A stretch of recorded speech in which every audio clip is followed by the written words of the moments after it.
na Bwana. Ndoa iheshimiwe na watu wote. Tunaendelea kushukuru Mungu ambaye tena ameweza kutufikisha kwa siku ya leo. Na kwa siku ya leo tunakuwa na somo ambayo inasema juu ya kukeshea ndoa yako. Kukeshea ndoa yako, na tutaweza kukamata Biblia zetu na tutaweza kusoma katika kitabu cha Mathayo sura yake ya 26. Tutasoma kuile verse yake ya 41. Mathayo 26, tutasoma kuile verse ya 21 ambayo inasema, angalieni na kuomba msiingie katika majaribu. Roho ni tayari lakini mwili ni dhaifu. Pia tutaweza kusoma katika kitabu cha Isaya 60, tutasoma kuile verse yake ya kwanza. Isaya 60, tutasoma verse yake ya kwanza mpaka ya 3. Tusome katika jina la Yesu Kristo. Amka ungae, kwa kuwa nuru yako imekuja, na utukufu wa Bwana umepambazuka juu yako. Maana tazama, giza inafunika dunia, na giza kubwa itafunika makabila ya watu. Lakini Bwana atapambazuka juu yako, na utukufu wake utaonekana juu yako. Na mataifa watatembea kwa nuru yako, na wafalme kwa kung'aa kwa kupambazuka kwako. Ni neno la Bwana. Amen. Tumesema ya kwamba somo ambayo tunakuwa nayo kwa siku ya leo inasema kukeshea ndoa yako.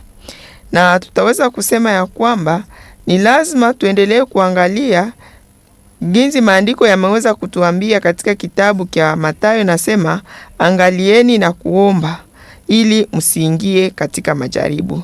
Yaani mu version ya Kifaransa wanasema veiller et prier, yani kukesha. Yaani tunaitwa kuendelea kukeshea ndoa zetu kwa sababu tusiingie katika majaribu. Na wakati hapa tutasema juu ya kukesha, sio kusema mtu asilale tena usingizi, lakini kukesha ni kubaki makini ili mwovu shetani asiweze kuleta mambo mabaya katika ndoa zetu. Na tutaweza kusema ya kwamba katika ndoa zetu tunaitwa kukesha ili tusiweze kuingia katika usingizi. Na hapo tutaweza kuleta aina mbili za usingizi ili tuweze kuelewa, kwa sababu mtu anaweza kuzania usingizi tu ni wakati mtu anapumzika. Tuseme kwa usingizi wa kupumzika. Usingizi wa kupumzika ni wa maana sana, kwa sababu unatusaidia, tunapata tena nguvu, tunapata nguvu ya kufanya kazi, tunapata tena afya kupitia usingizi ambao tunalala. Lakini usingizi ambao tunasema juu yake hapa, usingizi wa kwanza, tutasema kwanza juu ya usingizi wa kiroho. Yaani Mungu anataka tena katika ndoa zetu tuweze kuamka kiroho.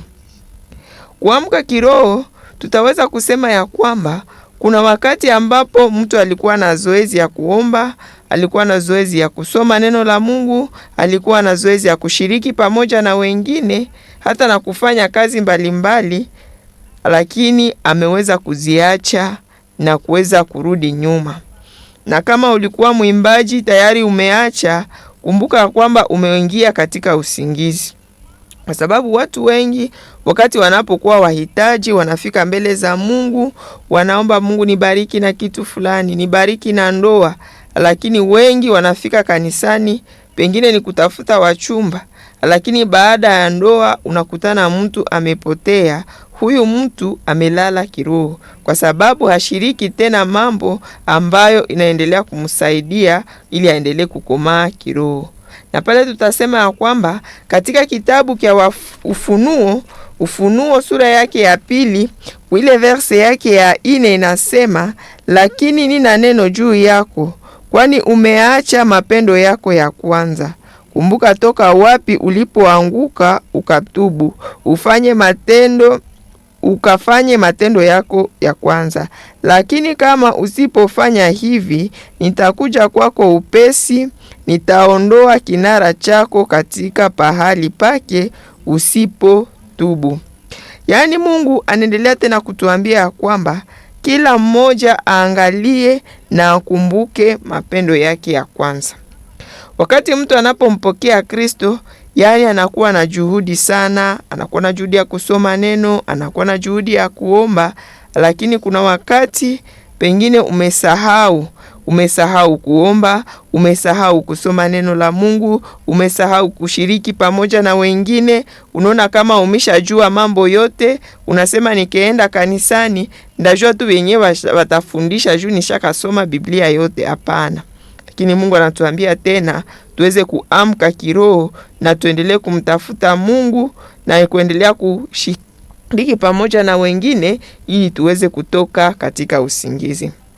Tutaweza kusema usingizi pia inaweza kuwa katika maisha yetu ya kila siku. Wakati mtu hana maono, huyu mtu anaonekana kama anakuwa katika usingizi. Yaani hakuna kile ambacho unafuatilia katika maisha yako, uko katika usingizi. Kama uko kijana ambaye unatufuata, ni lazima utoke katika usingizi. Wakati mtu anapoishi, ni lazima akuwe na kitu ambacho anaendelea kufuatilia katika maisha yake. Kukosa usingizi inaweza kulinganishwa na kutokukata hatua fulani. Yaani hakuna kile ambacho unafanya, ile ni kuonesha kwamba unakuwa katika usingizi.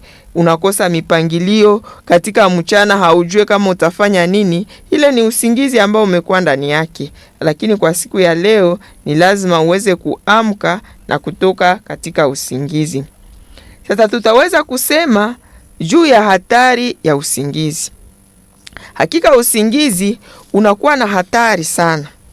Na wakati tunaposoma maandiko matakatifu katika kile kitabu cha Samueli wa kwanza sura yake ya 3, pale tunakutana kunakuwa hatari ya usingizi.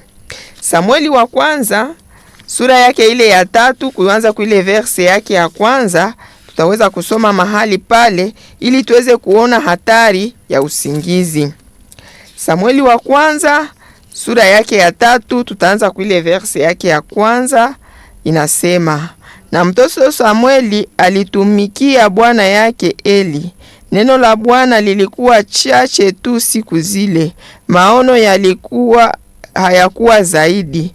Na ilikuwa wakati ule, wakati Eli alipolala pahali pake, na macho yake yalikuwa yameanza kupofuka asiweze kuona, na taa ya Mungu ilikuwa haijazimika bado. Naye Samueli alikuwa amelala ndani ya hekalu la Bwana, pahali palipokuwa sanduku ya Bwana.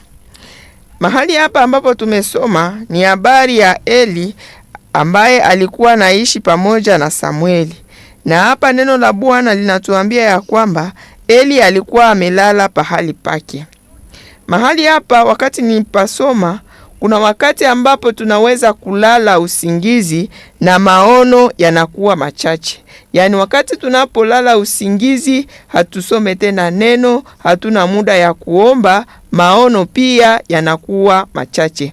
Yaani wakati tunapoamka tutaweza kupata tena maono mapya. Yaani hatari kubwa ya usingizi inaacha mtu anakosa maono. Unaweza kukosa maono kiroho, unaweza kukosa maono hata katika kazi ambayo unaendelea kuifanya. Jambo lingine ambalo tumekutana hapa katika mashairi haya, maandiko matakatifu inasema ya kwamba taa yake karibu kuzimika. Yaani neno la Mungu ndiyo taa na nuru ambayo inaendelea kutuangazia kila siku katika maisha yetu. Wakati tunapokuwa katika usingizi, taa yetu itakuwa karibu kuzimika. Yaani neno la Mungu litakuwa chache ndani yetu na taa itakuwa karibu kuzimika. Lakini tunaitwa kutoka katika usingizi ili taa yetu iendelee kung'aa. Kwa sababu neno la Mungu ni taa na nuru kwa njia zetu. Ni neno la Mungu ambalo linaendelea kutuangazia katika ndoa zetu. Kama tutalala usingizi, hakika taa yetu itakuwa karibu na kuzimika. Na hapa ambapo tumesoma, Mungu aendelee kutusaidia kwa sababu kunakuwa hatari nyingi wakati mtu anapolala usingizi. Na hapa wanatuambia kwamba hapa huyu nabii Eli alikuwa haiko naona tena. Na mara wakati tunaweza kuishi, kuna wakati ambapo umelala usingizi, kuna mambo fulani ambayo hautayaona tena. Kuna yale ambayo yanaweza kuwa mambo mabaya, ambayo ni machafuko, hautaweza tena kuyaona. Kuna wakati ambapo watoto wa Eli waliweza kufanya mambo ambayo waliweza kumchukiza Mungu, lakini huyu Eli hakuweza kuwahamakia. Na tunajua historia hii ya kwamba Mungu aliweza kuua hao watoto pia, na Eli naye aliweza kukufa. Yaani Mungu aendelee kutusaidia katika maisha yetu. Kunakuwa hatari kubwa wakati tunapolala kiroho. Kunakuwa hatari kubwa wakati tunapolala kiroho. Kila mmoja ataendelea kuchunguza, ni mara ngapi ninasoma neno la Mungu. Wakati Mungu ametubariki na matelefone, ametubariki na matelevizio, yani tunapata muda mwingi hata ya kuona mambo mengi. Lakini kusema mtu akamate muda wa kuweza kusikiliza neno la Mungu, kusoma neno la Mungu, kwa wengi imekuwa marahaba. Lakini Mungu anatuita tena tuweze kuamka, kwa sababu neno limetuambia katika Ufunuo ya kwamba usipotubu kuna hukumu ile ambayo inakungoja. Kitu kingine ambacho tutaweza kusema juu ya hatari ya usingizi. Usingizi pia wa kimwili unakuwa nayo na hatari yake. Katika kitabu cha Mezali ile sura yake ya 6 inasema hivi. Mezali sura yake ya 6 kule verse yake ya 9 inasema hivi: utalala hata wakati gani wewe mvivu? Utaamka wakati gani katika usingizi wako? Kulala kidogo, kusinzia kidogo, kugunja mikono kidogo, hata ukapata usingizi. Hivi umaskini wako utakuja kama mnyang'anyi, na uhitaji wako kama mtu mwenye silaha. Amen. Wakati tunaposoma mashahiri haya, wanatuambia ya kwamba utalala wakati gani wewe mvivu? Yaani usingizi, Mungu ametuwekea muda wa kuweza kulala usingizi. Lakini kuna wale ambao pia wanapitisha kipimo. Unakutana mtu mchana kuliko afanye kazi, anabaki katika usingizi. Maandiko matakatifu natuambia ya kwamba utaamka wakati gani wewe mvivu? Utaamka wakati gani katika usingizi wako? Kulala kidogo, kugunja mikono kidogo. Yaani wakati tunapoishi ni lazima kukuwa na muda ya kila kitu. Usilale tena unalala kupita kipimo. Ni lazima kukuwa na muda ya kuweza kufanya kazi, ni lazima kukuwa na muda pia ya kufanya nini? Ya kuweza kulala.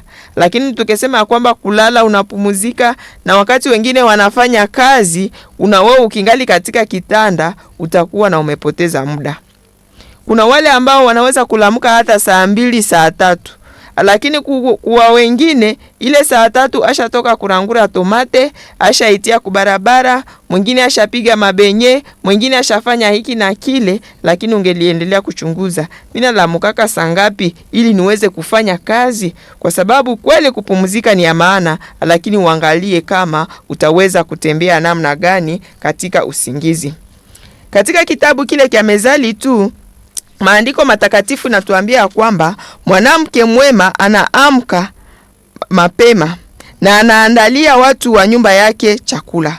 Na ni pale ni katika kitabu cha Mezali 31 mstari wake wa 15 nasema, anaamka ungali usiku na kuwapa watu wa nyumba yake chakula na vijakazi sehemu yake. Yaani mwanamke ambaye ni mwanamke mwema anaamka usiku, ungali usiku, yani anatayarishia watu wa nyumba yake chakula. Mama unayetufuata, unaamka wakati gani ili muandalie mume wako chakula? Wababa wengi wanaingia nafasi mbalimbali. Unaona baba ile asubuhi mapema anaanza kera huku na kule. Je, alitoka nyumbani mwake na wamemwandalia chakula? Mama, ni lazima ujue ni wakati gani mume wako anaenda kazini. Ni lazima uamke asubuhi mapema, umwandalie chakula, atoke nyumbani na amepata chakula ile ambayo utaweza kumsaidia katika mchana. Lakini ukechunga vijakazi vyako ndio waweze kuandaa chakula, utaweza kuwa umekosea, kwa sababu mara hawatajua wakati yenye mume atakula chakula, mara anaweza kuata acha hata ile chakula. Lakini hapa wanatuambia kwamba mwanamke mwema ni yule ambaye anaamka na anaandalia watu wake chakula na vijakazi vyake sehemu yao. Yani usingizi, tulale kidogo, pia tujue jukumu mbalimbali ambazo tunaitwa kuendelea kuzifanya.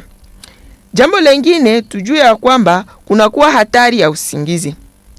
Katika kitabu cha Mathayo pale tunapata habari ya mpandaji mbegu. Mathayo 13 kule verse yake ya 24 tunakutana pale habari ya mpandaji ambaye aliweza kupanda shamba yake. Mathayo 13 kule verse yake ya 24 inasema, akawatolea mfano mwingine akasema, ufalme wa mbinguni unafanana na mtu aliyepanda mbegu jema shambani mwake. Lakini wakati watu walipolala usingizi, adui yake alikuja akapanda magugu katikati ya ngano akakwenda zake. Yani kunakuwa hatari wakati tunapolala usingizi. Yani adui anakuja anapanda vitu vibaya katika ndoa zetu. Wakati mama utalala usingizi, hauna muda wa kuombea ndoa yako, adui atakuja anapanda magugu katika ndoa yako. Yani tunaitwa kuendelea kuamka na kuendelea kukua makini, ili mwovu shetani asije akipanda vitu vibaya. Anaweza kuleta tabia ambayo haikukua nyumbani na inaanza kukomaa. Lakini Mungu angeendelea kutusaidia tusiweze kulala usingizi, kwa sababu usingizi unaacha hata adui anapanda mambo mabaya katika maisha yetu. Kitu kingine ni hatari ya usingizi. Usingizi unaacha hata unaweza kuharibu yale ambayo umekuwa na tayari umeweza kuipata. Na pale tutaweza kusema ya kwamba katika kitabu cha Wafalme kunakuwa habari ya wanawake wawili ambao wote Mungu aliweza kuwabariki na watoto. Lakini wakati Mungu alipowabariki na watoto, mmoja kwa sababu ya usingizi akelalia mtoto wake na mtoto akeweza kufariki. Na wakati mtoto alipofariki, aliweza kubadilisha mtoto wake ambaye alifariki na mtoto ambaye alikuwa hai. Yani wakati tunapolala usingizi, tumesema usingizi sio ule usingizi wa kupumzika, lakini kuna wakati ambapo mtu anaweza kusinzia, mara na shetani anakuja kukunyang'anya kile ambacho tayari umekuwa na umepata. Ukilala usingizi, kuna wakati ambapo shetani anaweza kuja kuharibu na ndoa yako, na anakunyang'anya hata mume ambao ulikuwa naye, anakunyang'anya ule mke ambao ulikuwa naye, anakunyang'anya hata kazi ambao umekuwa nayo. Lakini tunaitwa kuendelea kuwa makini, kuendelea kukesha, ili muovu shetani asiweze kupata nafasi katika ndoa zetu. Kitu kingine ambacho tutaweza kusema ya kwamba wakati tunapolala usingizi kunakuwa hatari kubwa. Wanasema ya kwamba ili maandiko matakatifu nasema ya kwamba ili adui aweze kufunga mwenye nyumba, kuweza kuiba mambo ya mwenye nyumba, anaanza kwanza kumfunga, na ni pale ambapo anaiba vitu vyake. Yani wakati tunapoingia katika usingizi, kunakuwa mambo mengi ambayo yanaweza kuibiwa katika maisha yetu. Tukiingia katika usingizi tukikuwa distre, mwovu shetani ataiba upendo katika ndoa zetu. Tukikuwa distre, mwovu shetani ataiba uaminifu katika ndoa zetu. Tukikuwa distre, mwovu shetani ataweza kuiba mambo mazuri ambayo yanakuwa katika ndoa zetu na kuweza kuleta vitu vibaya. Lakini tunaitwa kuweza kukeshea ndoa zetu, ili ndoa zetu ziendelee kuwa ndoa za furaha, ili ndoa zetu ziendelee kumletea Mungu utukufu. Na tutaweza kusema ya kwamba tufanye nini ili tuweze kuamka. Maandiko matakatifu inasema hivi: amka wewe unayelala katika usingizi, na Kristo atakuangaza. Yani wakati tunapolala, Mungu anatuita tena tuweze kuamka na tutoke katika usingizi, na Kristo ataweza kutuangazia. Yani wakati ili tuweze kutoka katika usingizi wa kwanza ni usingizi wa kiroho, ni lazima tena kupokea Kristo ili aweze kutuangazia katika maisha yetu. kwa sababu tumesema usingizi wa kiroho unaweza kuwa katika njia mbalimbali. Wakati unalala unalinganishwa na mfu, lakini wakati tena tunaamuka tunapata tena nguvu mpya ya kuweza tena kufanya kazi. Yaani kitu cha kwanza ni kuendelea kupatia Yesu Kristo nafasi katika maisha yako. Kitu kingine ambacho kitaweza kutusaidia kuweza kuamka ni wakati tunaposikia na kutii neno la Mungu. Hapa tutaweza kupana mfano ya wanafunzi wakati walipoenda kuloba. Petro alienda kuloba usiku kucha, hakuweza kupata kitu. Lakini wakati Yesu alipofika, aliweza kumwambia uweze kutupa nyavu. Na wakati Petro aliweza kusikia hii na akaweza kutii na akasema kwa neno lako ninatupa nyavu, huyu Petro aliweza kupata samaki nyingi. Pengine kazi imeshindikana, pengine vitu vimeenda jinsi vimeenda, lakini ni lazima kusikia Mungu anasema nini kwa kile ambacho tunaendelea kukifanya. Huyu Petro alikuwa amechoka usiku mzima na hapate kitu, lakini wakati aliposikia na akaweza kutii, na pale aliweza kupata baraka nyingi ambazo ziliweza hata kushangaza watu, kwa sababu waliweza hata kuita chombo kingine ili waweze kupata nao kwenye samaki. Yaani Mungu endelee kutusaidia ili tuweze kuamka. Ni lazima tuendelee kusikia na kutii neno la Mungu, kama vile Petro alivyosikia na kutii sauti ya Yesu na kuweza tena kutupa nyavu na aliweza kupata samaki nyingi. Kitu kingine ambacho kitaweza kutusaidia tuweze kuamka ni wakati tunaposikiliza maonyo ya watu wengine. Mara mtu anaweza kuwa katika usingizi, unakuja unamlamusha na kumwambia ya kwamba mbona ushalala bulisha kucha, lakini ule mtu anaweza kusema mimi niko nalala, uniache yangu ninalala. Lakini ili tuweze kutoka usingizi ni lazima pia tuweze kukuwa na ile moyo wa kuvunjika na kusikia hata maonyo ya watu wengine. Kuna wakati ambapo wanaweza kuambia kijana, mbona kosa ushakomala, hauko naweza hata kufanya kakazi kidogo. Anakuambia hapana, mie nikingali tu nachunga, mimi nachunga tu kazi, napataka kazi, ninaenda andika demand d'emploi. Lakini kuna wale ambao wanaweza kukuonya na unaweza toka katika usingizi na ile inakusaidia katika maisha yako. Kitu kingine ambacho kitatusaidia kuweza kutoka katika maisha ya usingizi ni wakati unajitambua. Ni wakati unajitambua mahali ambapo umeshindwa na pale unakamata uamuzi mpya. Wakati unapokamata uamuzi mpya, hii itaendelea kukusaidia uendelee tena kutembea vizuri. Utaona ni wapi ambapo umeshindwa na umeshindwa kwa nini, mambo ambayo imesababishwa kushindwa kwako, na pale utaweza kukamata uamuzi mpya na ile itaweza kukusaidia ili tena uweze kuamka. Kitu kingine ni lazima uweze kuomba Mungu aendelee kukuangazia. Ili mtu aweze kuamka, ni lazima tena kuomba Mungu aendelee kukuangazia, akuangazia kuoneshe maono yale ambayo utaweza kuifanya. Kwa sababu maandiko matakatifu yanatuambia ya kwamba kuna njia ionekanayo nzuri kwa macho ya mtu, lakini na njia ya upotevu. Yaani tunaitwa kuendelea kumwomba Mungu, kumshirikisha katika mipango yetu na kumwambia aendelee kutuongoza na kutuelekeza, kwa sababu kuna kuwa njia zile ambazo zinaonekana nzuri kwa macho ya mtu, lakini kumbe na njia ya upotevu. Basi tukielekea mwisho wa somo letu, tutaweza kuona mambo tutakayofanya baada ya kuamka. Yaani tunaitwa kuamka, lakini tunaitwa sasa kufanya kazi. Kwa sababu mtu anaweza amka, lakini anakaa. Unakutana wengine, unawakuta katika parcele anakaa. Na mwimbaji mwingine aliimba ya kwamba wakati jua inasogea nao wanasogea. Wale kweli wameamka, lakini hawajui ni nini ambao wataweza kuifanya. Lakini wakati tunapoamka, kuna yale ambayo tunahitajika kuweza kuifanya ili tuweze kufikia yale ambayo tunatarajia.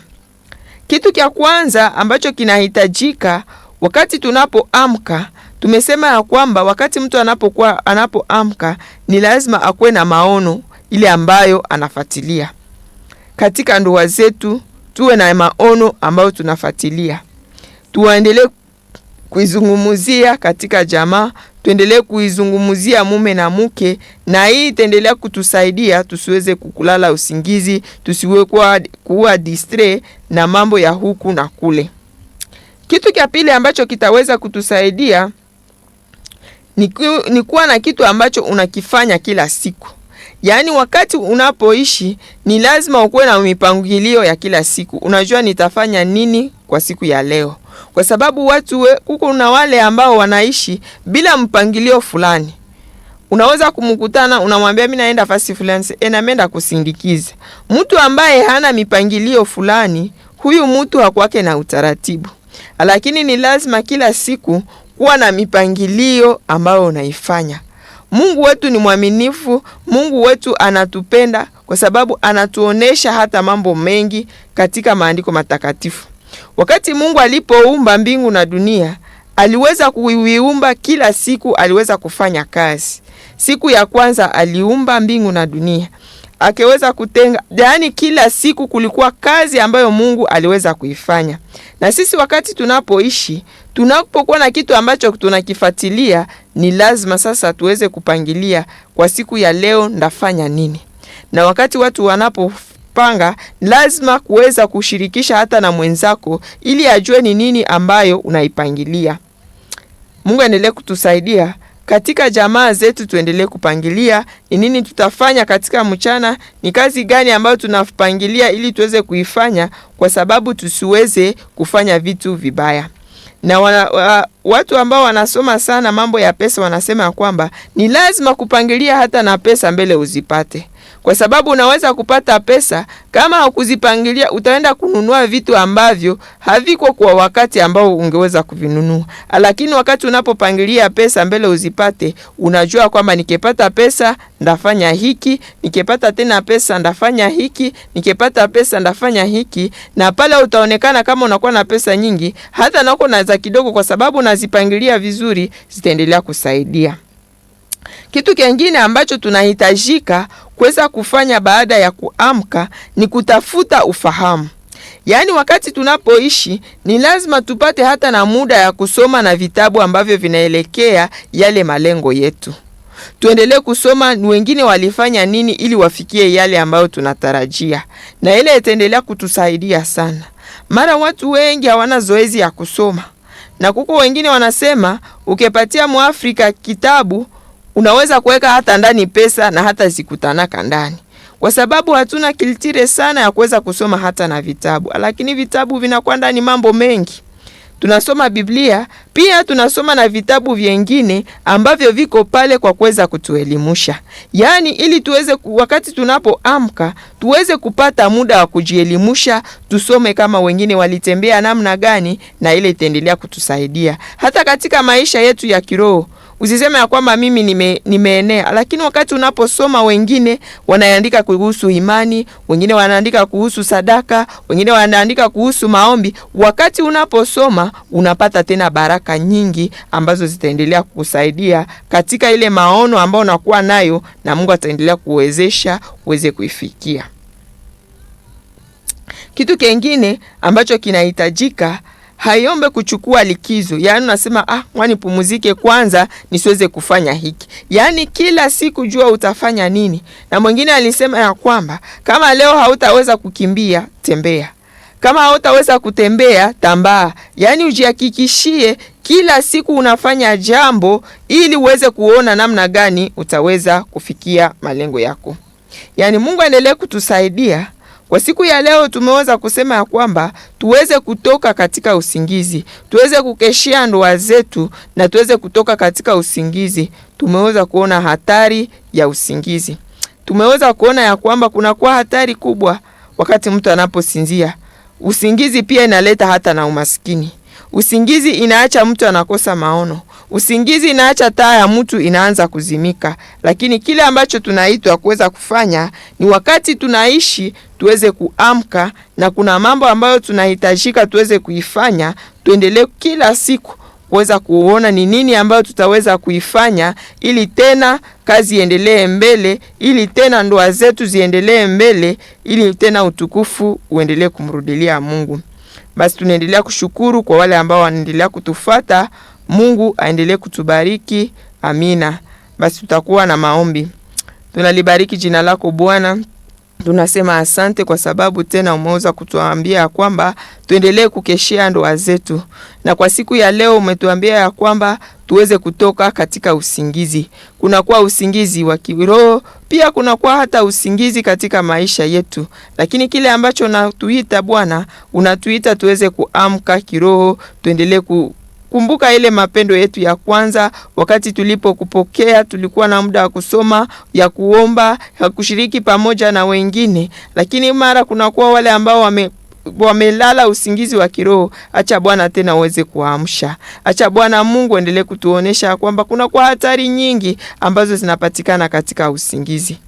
Na umetuambia kwamba tuweze kuamka na tuweze kuangazia.